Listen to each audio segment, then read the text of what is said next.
When a country that has spent decades directing 75 cents of every defense procurement dollar toward American firms quietly signs itself into a $150 billion European military program as the first non-European nation ever admitted to that arrangement, something structural has changed. Not atmospherically, not rhetorically, structurally. What Mark Carney's government completed in December 2025 and then followed with a comprehensive domestic defense industrial strategy in February 2026 is not a diplomatic gesture or a political statement designed for domestic consumption. It is a systematic dismantling of a dependency relationship that Washington had treated as a permanent feature of the North American landscape. And the reason it matters far beyond the defense sector is that it reveals with unusual clarity the self-defeating logic of using alliance relationships as leverage while simultaneously alienating the allies those relationships are supposed to bind. Let me begin with what the public narrative around this story looks like, because it is almost uniformly inadequate to what actually happened. The coverage you will find in most American media treats the Canada-EU Security Action for Europe agreement as a footnote to the larger drama of NATO spending fights and transatlantic friction. You see headlines about percentage of GDP and burden sharing, and whether allied nations are finally paying their fair share. That framing is comfortable and familiar, and it misses the institutional significance almost entirely. What SAFE represents is not Canada writing a check to satisfy a spending target. It is Canada inserting its defense industrial base into a procurement architecture that was previously closed to any country outside the European Union, and doing so at precisely the moment when its relationship with its traditional primary supplier has become visibly unreliable. The timing is not accidental. The structure of the deal is not coincidental. And the domestic strategy announced 5 days ago is not a coincidence either. This is deliberate, methodical repositioning by a government that has concluded, based on evidence, that the existing dependency relationship no longer serves Canadian strategic interests. Now, let me take you beneath that surface narrative because the institutional reality here is considerably more striking than the headlines suggest, and it begins with a number that Carney himself has been unusually direct about repeating in public: 75 cents. That is the share of every Canadian capital dollar spent on defense that flows to firms based in the United States, not to Canada, not to Europe, not to any coalition of suppliers that would reflect a diversified procurement strategy. To American companies, 3/4 of the capital budget. This figure emerges from 3 headline procurements that have dominated Canadian military spending for years: the F-35A fighter jet, a $27 billion purchase currently under review, the P-8A Poseidon Maritime Patrol aircraft, and the MQ-9B Sky Guardian surveillance drone. Each of these programs is American-designed, American-manufactured, and American-controlled in terms of software, maintenance chains, and upgrade pathways. The Canadian military's operational capabilities at the most sensitive level run on American systems. When Carney told a national television audience that this arrangement is not smart, he was not speaking loosely. He was identifying a strategic vulnerability that his government intends to spend the next decade systematically reducing. To understand why that vulnerability has become politically and institutionally actionable in a way it was not even 3 years ago, you have to understand what changed in Washington's behavior toward the alliance. NATO alliance management under previous American administrations operated on a particular implicit bargain. The United States provided the architecture of collective defense, the nuclear umbrella, the forward deployments, the intelligence integration. Allies provided contributions in kind, politically, industrially, and militarily, and in exchange they received dependable access to the most sophisticated American defense technology. That bargain created the procurement dependency Carney is now describing. Countries built their military around American platforms because American platforms were the most capable, the most interoperable, and came with the political assurance of Allied support. You bought the F-35 not just for its stealth capabilities. You bought into the system behind it, the shared maintenance infrastructure, the upgrade pathways, the signal that your security relationship with Washington was institutionally embedded at the industrial level. What the Trump administration's approach to NATO has disrupted is not the formal structure of that bargain, but the underlying political assurance that makes it rational. When a president characterizes allied nations as delinquents, threatens to selectively honor Article 5 commitments based on spending percentages, and then in February 2026 signs an executive order establishing an America First arms transfer strategy that explicitly conditions weapons cooperation on partner nations' alignment with American foreign policy preferences. The implicit bargain changes. It no longer says buy American platforms and receive dependable allied support. It says buy American platforms and remain dependent on a partner whose reliability is now explicitly conditional on political compliance. That is a fundamentally different proposition. And rational states, which is what modern governments generally are when functioning properly, adjust their procurement strategies accordingly. Mark Carney adjusted Canada's strategy with the SAFE Agreement, and the adjustment was executed with the kind of precision you would expect from someone who spent his career managing institutional risk at the highest levels. The Security Action for Europe program is the financial instrument at the center of the European Union's Readiness 2030 rearmament plan. It provides 150 billion euros in low-interest loans to EU member states for large-scale defense procurement, covering ammunition, missiles, drones, artillery systems, and advanced weapons platforms. Canada negotiated its way into this program as the first country outside the European Union ever admitted to it. The United Kingdom attempted the same negotiation and failed, unable to resolve a dispute over the contribution fee. Canada concluded its agreement in December 2025 after negotiations that began at the Canada-EU summit in June. The access Canada secured is not the same as EU member state access. Under SAFE's design, at least 65% of a weapons system purchased through the fund must be manufactured in Europe. By paying a participation fee of 10 million euros, which breaks down to 2.5 million upfront and 7.5 million annually beginning in 2026, Canadian firms can contribute beyond the 35% threshold available to third country suppliers without the fee. That is a meaningful competitive advantage in a procurement pool that spans everything from drone production to missile defense systems to advanced artillery.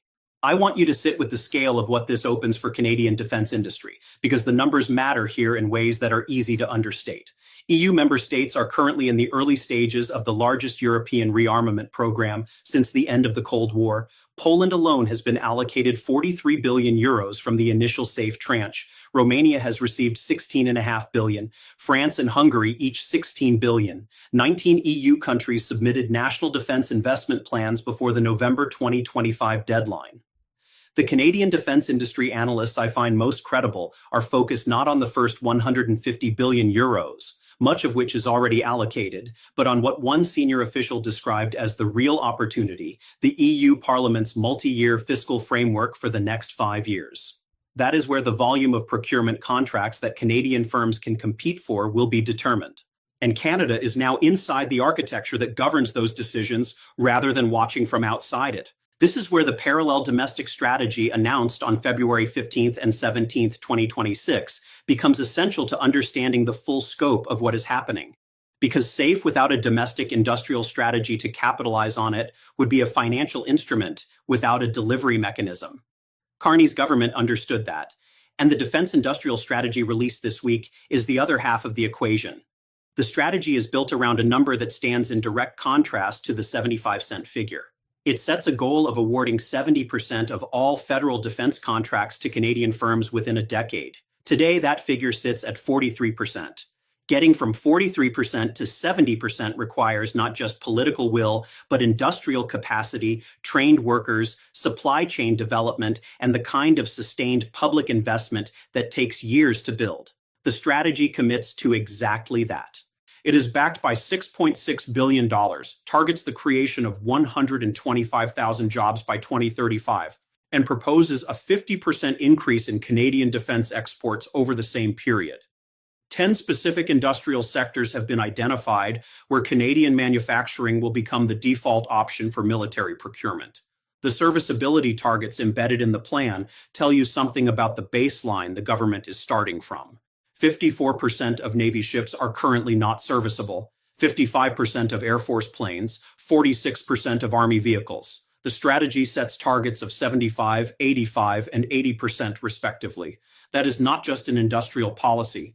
That is a military readiness agenda that implies a fundamental restructuring of how Canada sources, maintains, and operates its armed forces. The F-35 question crystallizes the political economy of this transition in a way that is worth examining directly. Canada committed to purchasing the F-35A under previous procurement decisions, a $27 billion program that represents one of the largest single defense expenditures in Canadian history. The Carney government has been reviewing that commitment for over a year, with the alternative of the Swedish Saab Gripen E explicitly on the table.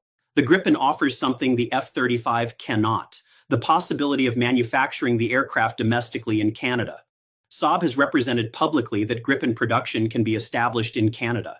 If that review concludes in favor of the Gripen, it would represent a direct, concrete, and multi-decade reduction in Canadian defense dependency on American manufacturing. The $27 billion contract would flow to a European manufacturer with Canadian industrial participation rather than to American defense primes. The signal that would send to Washington, to European defense partners, and to the global defense procurement market would be difficult to overstate. I want to be precise about what this does and does not represent at the alliance level, because imprecision here creates a misleading picture. Canada is not leaving NATO. It is not abandoning NORAD. The Canada-EU defense partnership is designed explicitly to complement rather than replace NATO obligations, and the language of every official document makes that clear. For countries like Canada and the 23 EU member states that are simultaneously NATO allies, SAFE is meant to accelerate NATO capability development more economically. The participation of Canada makes European collective defense more capable, not less aligned with transatlantic security objectives. What is changing is not the formal alliance structure. What is changing is the procurement dependency that sat underneath it. And that distinction is crucial for understanding why this story matters primarily as an economic and institutional development rather than a geopolitical rupture. But here is what the distinction does not change, and this is where I want you to focus your attention. When Canada redirects defense procurement dollars from American firms to Canadian and European manufacturers, the American defense industrial base loses revenue. When Canada moves to build the Gripen rather than the F-35, Lockheed Martin loses a $27 billion contract. When SAFE opens Canadian firms to EU procurement competitions, American firms that previously supplied those components through Canadian military channels face new competition from producers with preferential access. These are not symbolic losses. They are balance sheet consequences for companies that have treated Canada as a captive market precisely because the dependency relationship made competition unnecessary. The monopoly Carney described in that 75-cent figure was not established through superior product quality alone. It was established through alliance architecture, interoperability standards, and political relationships that made American suppliers the path of least resistance for Canadian military procurement. When the political relationship introduces sufficient uncertainty to make the path of least resistance worth reconsidering, the industrial consequences follow. What the Trump administration's America First Arms transfer strategy, signed just days before Carney's defense industrial strategy was announced, reveals about Washington's institutional thinking is worth examining carefully. The executive order is framed as a mechanism for expanding American arms exports and building domestic manufacturing capacity. It conditions weapons cooperation on partner nations' strategic alignment with American foreign policy. It is, in institutional terms, a codification of the conditionality that has been implicit in the Trump approach to alliance management. Partners who align receive access. Partners who resist face costs. The problem with applying that logic to defense procurement is that it operates on a very different timeline than political relationships. Arms contracts run for decades. Platform dependencies take a generation to establish and a generation to unwind. When you tell a close ally that their access to your defense technology is conditionally dependent on their political compliance, you create exactly the incentive structure that produces the behavior you presumably want to discourage, which is the systematic development of alternative procurement pathways that reduce dependency over time. Carney's government did not announce its defense industrial strategy as a response to the America First Arms transfer executive order, and I am willing to take that characterization at face value. The strategy had been in development for over a year, and its primary driver was NATO's call for industrial clarity among allies rather than bilateral friction with Washington. But the strategic logic that produced both documents is now operating in direct tension. Washington is saying that arms cooperation is contingent on political alignment. Ottawa is saying that procurement should be domestically anchored and internationally diversified. Those positions are not compatible with the continuation of a relationship where 75 cents of every Canadian defense dollar flows south. One of them will govern the trajectory of North American defense-industrial relations over the coming decade, and the institutional groundwork that Carney has laid in the past 8 months suggests he intends it to be the Canadian position. What the strategic consequences of this realignment look like over the medium term is something I want to map with some precision, because the temptation in coverage of these developments is to frame them as a complete rupture or to minimize them as diplomatic noise. Neither framing is accurate. The realistic trajectory is a gradual but durable reduction in the share of Canadian defense spending that flows to American firms, accelerated by 3 reinforcing dynamics. First, the SAFE Agreement provides Canadian defense firms with access to EU procurement competitions that will generate new revenue streams and new industrial capabilities that reduce their dependence on American prime contractors as either customers or suppliers. Second, the domestic defense industrial strategy creates financial incentives for Canadian companies to invest in domestic production capacity that competes directly with the American firms currently supplying Canadian military equipment. Third, the F-35 review, if it concludes in favor of the Gripen, removes the largest single source of American defense revenue from the Canadian procurement pipeline and replaces it with a European-Canadian industrial partnership that has its own momentum and path dependency. None of these dynamics operates overnight. Industrial-based development is measured in years and decades, not fiscal quarters. The gap between the current 43% share of Canadian defense contracts going to domestic firms and the target of 70% will not close by 2030. It may not fully close by 2035, but the institutional architecture being built in 2025 and 2026 is the foundation that makes the trajectory possible. Once supply chains are established, once training programs are developed, once firms have won contracts and built the capabilities to execute them, the competitive position of domestic and European suppliers in future Canadian procurement decisions improves structurally.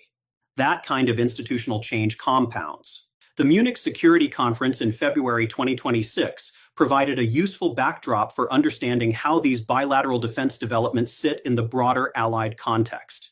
McGuinty signed a strategic defense roadmap with France. He signed a joint vision statement with the Netherlands. He concluded an Arctic Defense Cooperation Memorandum with Denmark.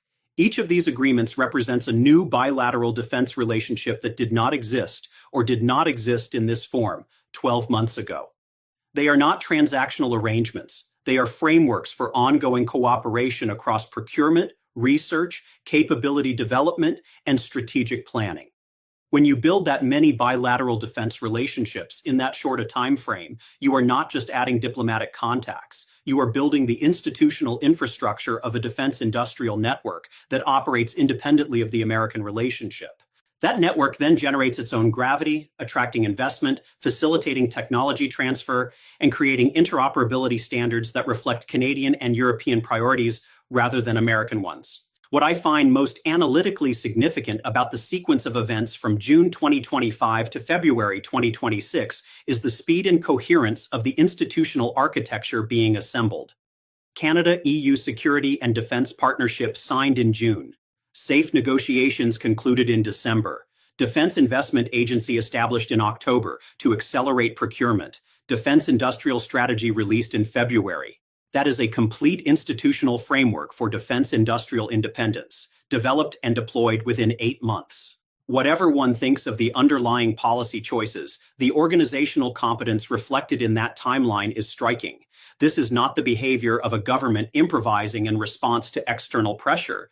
It is the behavior of a government that decided where it wanted to go and built the institutional machinery to get there. American power in the post-war era was not built primarily on military capacity, though that capacity was decisive. It was built on the combination of military credibility, institutional reliability, and economic integration that made alignment with the United States the rational choice for Allied governments. Defense procurement dependency was one of the mechanisms through which that alignment was sustained. When allies buy American platforms, they buy into American logistics, American software, American upgrade pathways, and ultimately American strategic priorities. The dependency was not incidental to the alliance architecture, it was structural to it. When the political behavior that justified accepting that dependency changes, the structural willingness to sustain it changes as well. History does not remember the moment when allies began building alternative defense industrial bases. It remembers the moment when the political leadership that produced that response realized too late that the dependency it had treated as permanent had already begun its quiet unwind.